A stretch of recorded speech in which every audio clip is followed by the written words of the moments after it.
In a peaceful little village, nestled between green hills and gentle rivers, lived a cheerful boy named Tommy.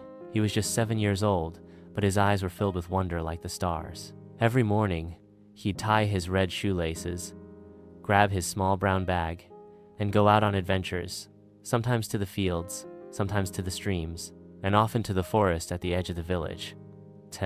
But Tommy had one special place that he loved more than anywhere else: the big old tree by the river. It stood taller than any house, with a thick, twisted trunk and leaves so wide they could shade a whole picnic. Villagers said the tree was over 100 years old. No one really knew who planted it or how it got there. It was just always there. Tommy would spend hours under that tree reading, drawing, or lying on his back, watching clouds drift by. One warm afternoon, as golden sunlight danced through the leaves, Tommy lay under the tree, eating a juicy mango. As he bit into the last piece, he heard something unusual. To the leaves, "Tommy, can you hear me?" Thought he sat up straight, startled. He looked around. Tommy, nobody. Tiao. Must be my imagination, he said, chuckling nervously. Then the voice came again, softer but clearer this time. Tiant, down here, by the roots. Tommy leaned forward, squinting at the bark of the tree.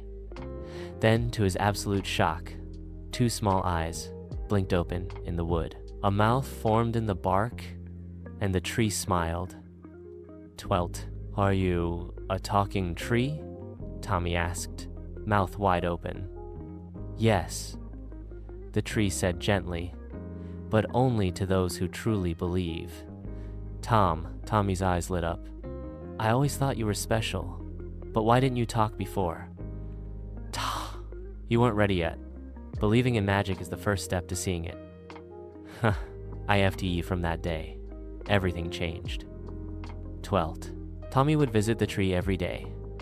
He brought it water when the sun was too hot, told it stories of school, and listened to the tree's tales in return. And oh, what magical stories the tree told. There were stories of flying turtles, invisible birds, dancing stars, and even a hidden door at the bottom of the well that led to a candy kingdom. Tommy listened wide-eyed. Every evening, he'd go home and draw pictures of the things he heard, a sketchbook filled with fantasy. But soon, trouble came.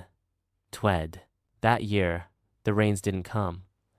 The clouds passed by without stopping. The river near the tree began to dry up. The fields turned brown, and the animals grew thin. The villagers grew worried. Wells dried, food became scarce, and people stopped smiling. 21. Tommy ran to the tree. "Can't you do something? You know all about magic." "Hi." The tree was silent for a moment. "I can help," it finally said, "but it comes with a cost." What kind of cost?" Tommy asked. Teen.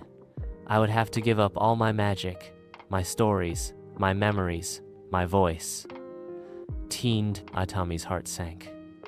"You'd never talk again?" "No," said the tree softly. "But the rains will return, and your village will live,